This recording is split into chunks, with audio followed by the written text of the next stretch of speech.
Hi everyone, so my name is Manon Martin and I'm the founder of Les Aimants, the first bridal line powered by 3D fitting technology. And our goal is to disrupt the traditional way of making a wedding dress. My name is Katie. I am the president of Perfect 3D Fit. We are a fit service for the fashion industry, and our goal or mission is to bring people and companies together to promote sustainable fashion by taking away all these excessive returns in the industry. Essentially, I'm coming from the fashion industry. I used to be a technical designer for about 10 years for women's wear, contemporary women's wear brand. And my job was to handle from the development aspect to the production, the factory overseas to our headquarters in New York, and using 3D to be more sustainable in our way of developing the new collection, meaning avoiding doing so much prototyping to develop new lines.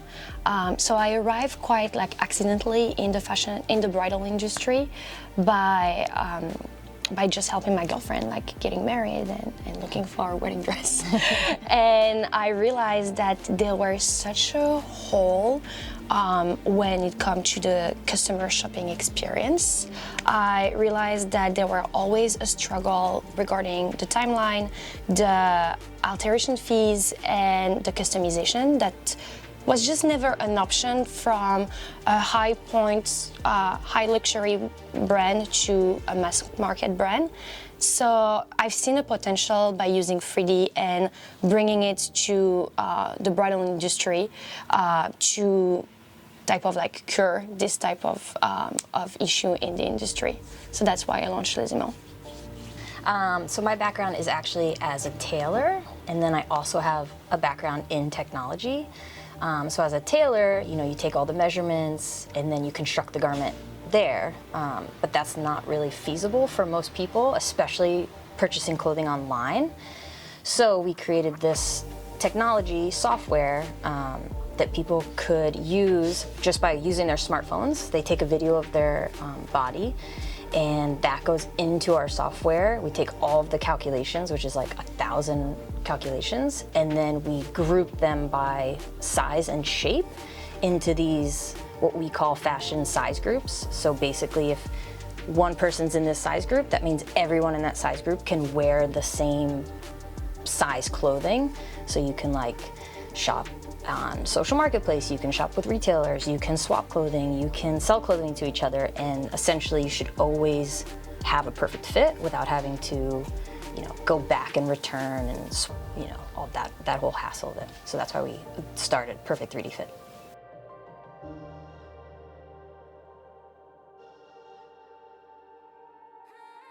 We did a few things. So we've been in testing for like 2 years.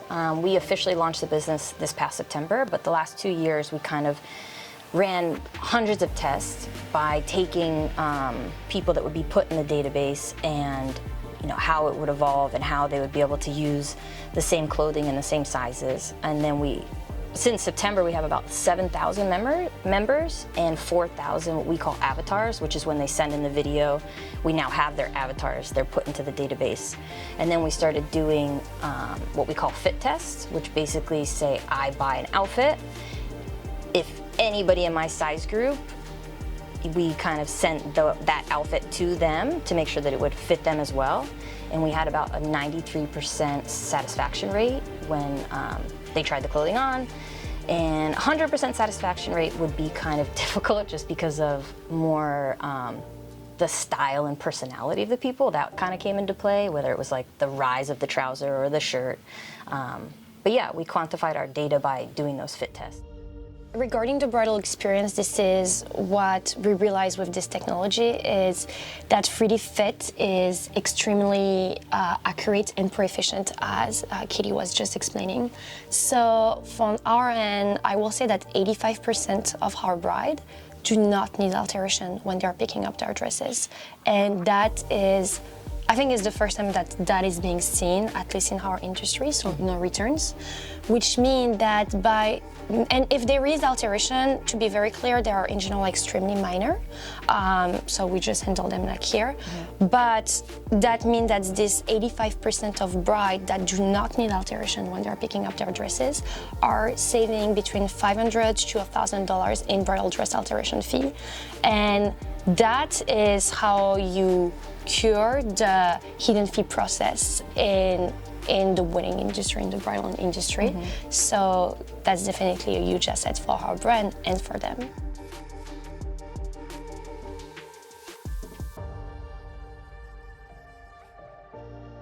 Consumers aren't really used to, oh, we get to size you with this 3D rendering and then somehow we get to pick clothing. It's not clicking for them, so we've realized that we actually need retailers and like a familiar face to them, that if they went on a website that they already know and that website offers our service, they're more inclined to, oh, okay, they offer it, so yes, I will take the video, they'll render my video, and then they can show me what size I am at this retailer. So the hesitancy, I think, is coming from the unknown, where everyone's used to just vanity sizing, and this is just more of a broad view of your body, not so much like what size you are in these clothing. That's very interesting because I have like an opposite answer.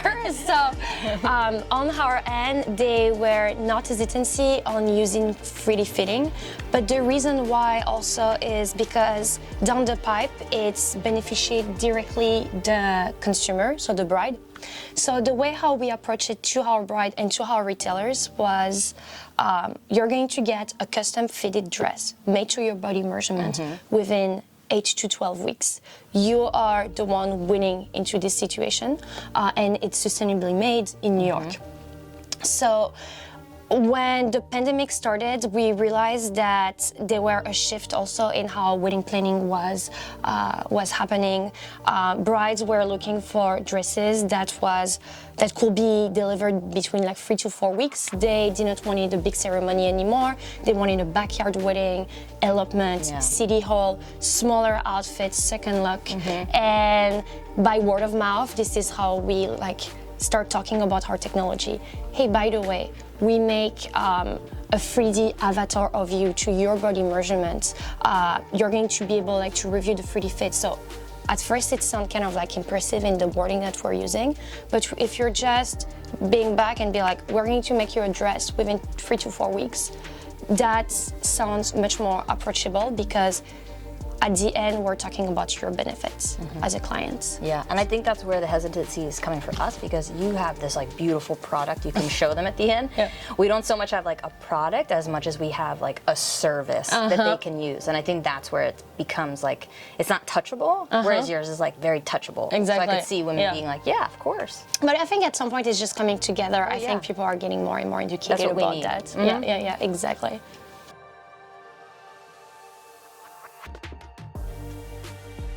So I think it's actually kind of what we were just discussing, which is in my opinion, is more companies using our service, which she has her service built into her company. So she makes wedding dresses, she uses the service. But if more companies would come around to actually using the service, the product that we already have, the software that we already have, they could just offer it on their sites. They don't have to, reinvent it every time.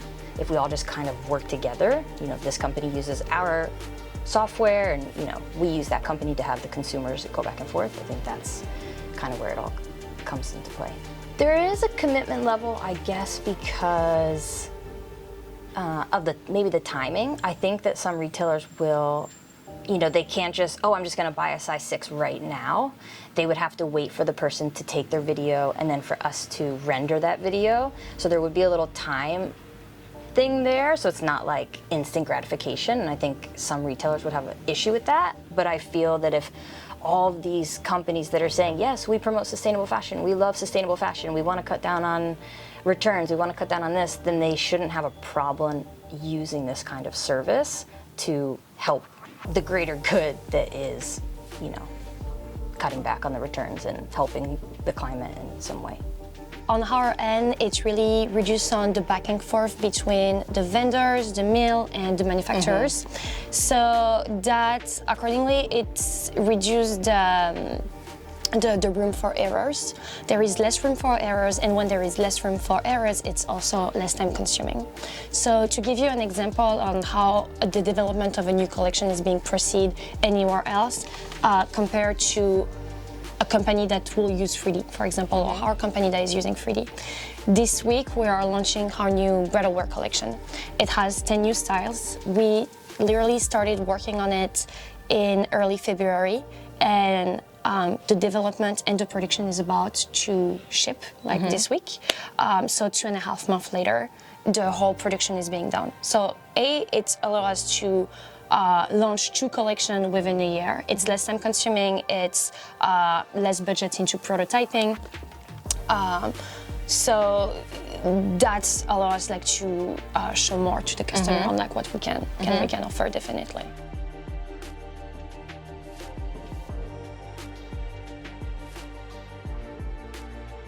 Keeps going around to the same conversation that we're having, and so for us it's the company buy-in.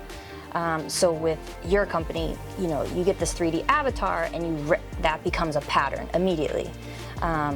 Being able to do that with our software with all retailers and companies would be the biggest thing for us. I think that would be the end goal, where you could take our avatar and then it would just be sent to almost their manufacturers and put with the pattern, and then they would say, oh, this is what size you are in our store, this is what size you're in this store, because every retailer has a different sizing program. So this 6 is not the same as this 6. So I think that would be the best outcome, is almost your company, but with every company. That's so interesting. Yes, it's offering the because it's the taking away service. The manufacturing the excess thing. stuff that you don't need. On my end, I will say that it's a matter of educating the final consumer first.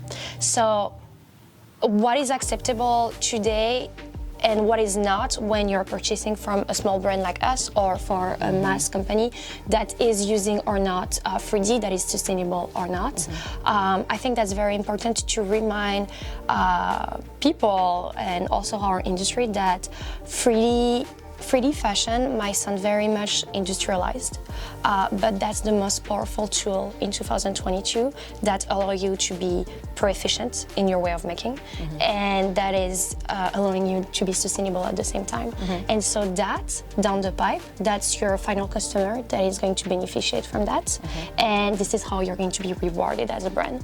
And that's, to me, that's, you educate the person that buys first, because people are in industry also know about it. Yeah, and I think that is where it will start, is more small companies. Yes, I think these large corporations will have a very hard time. And that's so important. We don't value enough the fact that it's so sustainable, because you're reducing so much step. Yeah.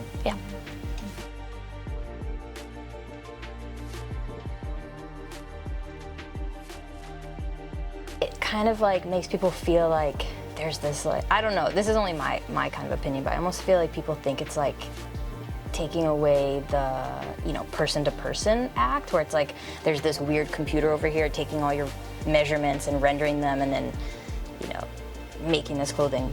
But that's kind of what happens anyway when they make patterns and how they make clothing in the industry anyway. So yeah, I would think it's more like that, kind of the disconnect of human to human interaction. Yeah, I agree. I think the first reason why at the beginning we were also hesitant just for ourselves with the 3D and how we will communicate about 3D in bridal was thinking that our consumer, our bride, will feel that they will lose on the authenticity of the bridal shopping experience, coming with their mom, having a glass of champagne, etc. When it's just a plus, it's just an add-on. That was also what we had to explain and educate the store that we were working with. You're still selling a wedding dress, you're still being part of one of the most important life of a woman by making a dress to her, but we have the add-ons when we're making your life so much more easier down the line.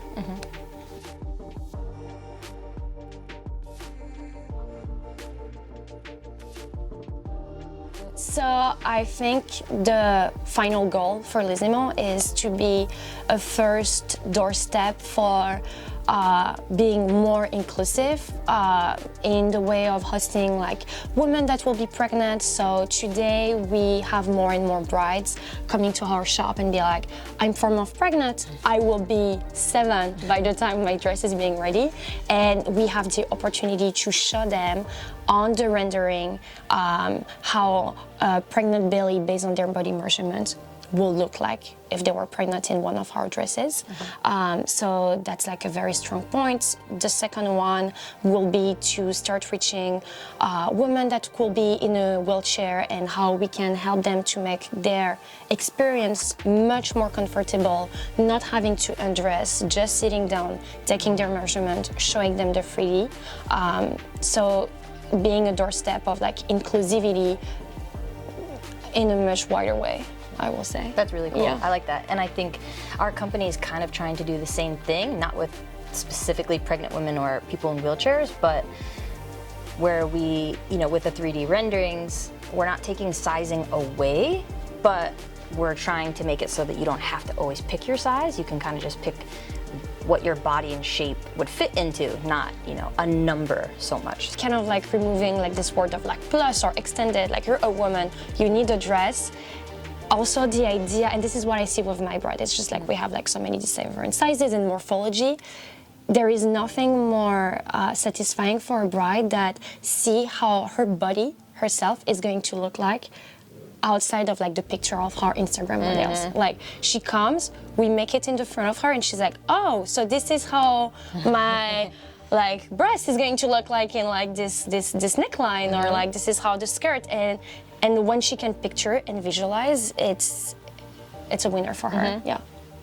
And I do just want to add, we are not just for women company. We're just for people. So men, women, he, she, her, them, they, all of them can be included in Perfect 3D Fit service. We do have a lot of male customers. I think for them, it's really nice to just not have to think about anything ever again. But it's also, whatever gender you associate yourself with, that can just be taken away. You take the video, the software no longer sees gender, it just sees a body, and it takes the calculations and creates this mold. So there's no reason that, someone that considers themselves one gender can't fit into a piece of clothing that someone else considers themselves a different gender. It's not about genders anymore. You remove the human error, but you bring more humanity into the whole process of customization, of easing the shopping experience to the final consumer. Should I say that? Yeah, it's almost I was just like, what? Yeah, I think it almost is starting to put people back in power of what they buy now, because usually just picking and choosing these numbers that you have no idea where they come from, but we're actually trying to make it where, you want the consumer to have power. You want them to feel, they have some kind of say in what they're going to buy and purchase, and that, taking away the returns and stuff like that. And also that's why we love actually calling ourselves more a bridal lab than a bridal design house or a designer, because my bride will come into the office and I will be like, you're the designer, we're the maker, so here, stop, this is skirt. Yes. Create your own look, like have a voice. Don't walk down the aisle with the same dress than the store next door. Really hone your product. And I think customization is the new competitive way in fashion or bridal industry to give like our consumer a voice, and that's what is going to be becoming the most important today. Yeah, I feel like. It is very easy. The process is super simple, super quick. You can do it from anywhere. You could do it from home. You could do it from the office. You could do it in workout clothing. It's just the person and their phone taking the video, so it's very accessible. And it's supposed to be fun and exciting, and then you get to be in these fashion size groups with all these other people that are just looking for the same thing as you are. And I think overall we would just love also retailers and other companies to want to be part of it and want their clients and their customers to have the best fit and have the best time when they're buying their clothing. And just make it fun, make it exciting, and make the fashion industry and sustainable world one, and it's not this big, scary thing. It's actually just people being people, coming together and being people. Yeah, I love that. Yeah, that's the goal.